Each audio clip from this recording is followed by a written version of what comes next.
Tax return का last week है, यानी कि लास्ट 3 डेज़ हैं और आईआरएस जो है डिफरेंट तरह के एरर दे रहा है, बड़े यूनिक किस्म के एरर आ रहे हैं। यहाँ पे एक टैक्स पेयर है, उनका यहाँ पे डाटा लिखा गया है आईआरएस पे रजिस्ट्रेशन नंबर और पासवर्ड, लेकिन आगे से एरर ये है कि उनका जो क्रेडेंशियल है वो इनवैलिड है, मतलब वो ठीक नहीं है। किसी टाइम ओपन करता है, किसी टाइम ओपन नहीं करता। सेम सिचुएशन पे, सेम लॉगिन पे वो डिफरेंट तरह के एरर दे रहा है। एक दूसरी एरर रिपोर्ट हुई है जहाँ पे उसको प्रोसेस कर रहे हैं चीज़ों पे, लेकिन आगे से जो रिस्पॉन्स है पराल की तरफ से या इनके सिस्टम की तरफ से जो आ रहा है उसमें भी इंटरनल सर्वर का एरर शो कर रहा है कि जी आपको जो सिस्टम है वो इंटरनल सर्वर का एरर शो कर रहा है। तो इस तरह से और भी रिटर्न फाइल करते हुए और भी काफ़ी इश्यूज आ रहे हैं। तो इसका सोल्यूशन अब यही है कि जब आपके पास इस तरह का एरर आए तो आप इस तरह की एक स्क्रीनशॉट लें और उसको पीडीएफ में सेव कर लें।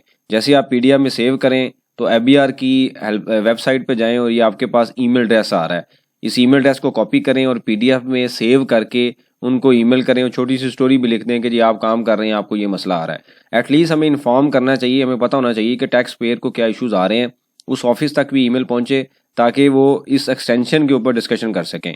ना वैसे तो इंशाल्लाह नॉर्मली आएगी एक्सटेंशन, लेकिन फिर भी हमें इन्फॉर्म करना हमारी रिस्पॉन्सिबिलिटी। इस वजह से है कि काम करते हुए अगर आपको कोई इशू आ रहा है तो एटलीस्ट हम उनको इन्फॉर्म करें। नॉर्मली ये होता है कि जुलाई से दिसंबर तक टाइम तो बड़ा सफिशेंट है, लेकिन हमारा चूँकि कल्चर इस तरह का है कि लास्ट वीक में या 11th आवर्स में आके सारे लोग आके रिटर्न फाइल करते हैं, और जो लोग तो प्रोफेशनल्स हैं, टैक्स का काम कर रहे हैं, उनके लिए पॉसिबल नहीं होता कि सेम टाइम पे सबकी रिटर्न फाइल की जाए।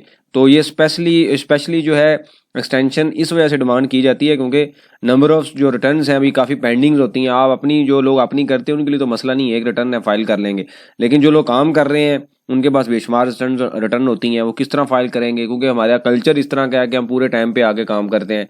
जब ये इस तरह का सिचुएशन आती है तो वर्कलोड बढ़ जाता है, वर्कलोड बढ़ता है तो आईआरएस आपको उस तरीके से रिस्पॉन्स नहीं देता। अब प्रेशर डुअल साइड पे है, यहाँ पे रिटर्न का प्रेशर है, आगे से सिस्टम आपको सपोर्ट नहीं कर रहा, तो ऑब्वियसली फिर एक ही हल है कि या तो सिस्टम को अपडेट करें। अगर ये कहा जा रहा है कि एक्सटेंशन नहीं होगी तो सिस्टम भी अपडेट होना चाहिए ताकि सारी चीज़ें मैच हो ना, हमें सपोर्ट भी तो पूरी मिले। सपोर्ट हमें मिल नहीं रही, टाइम हमें दिया नहीं जा रहा, तो टैक्स पेयर अपनी रिटर्न कैसे फाइल करेंगे? तो जो आपको इश्यूज आ रहे हैं, प्रॉब्लम्स आ रहे हैं, आप एड्रेस करें। अगर आपके पास मजीद टाइम हो तो ये नंबर मेंशन है, वहाँ पे कॉल करके भी उनको बताएं ताकि जो हमारे जो कंसर्न्स हैं वो आगे पुट फॉरवर्ड करें, उसकी बेस पे कोई डिसीजन लें।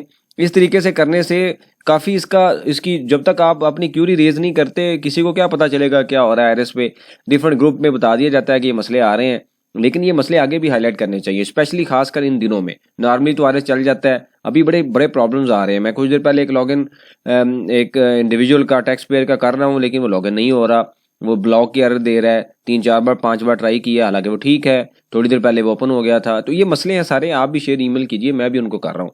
कोई रेलिवेंट सजेशन और क्वेश्चन हम लाजमी मेंशन कीजिए, इसके ऊपर हम डिस्कशन करेंगे ताकि जो लर्निंग का प्रोसेस है कंटिन्यू रहे। बहुत शुक्रिया, जज़ाकल्लाह।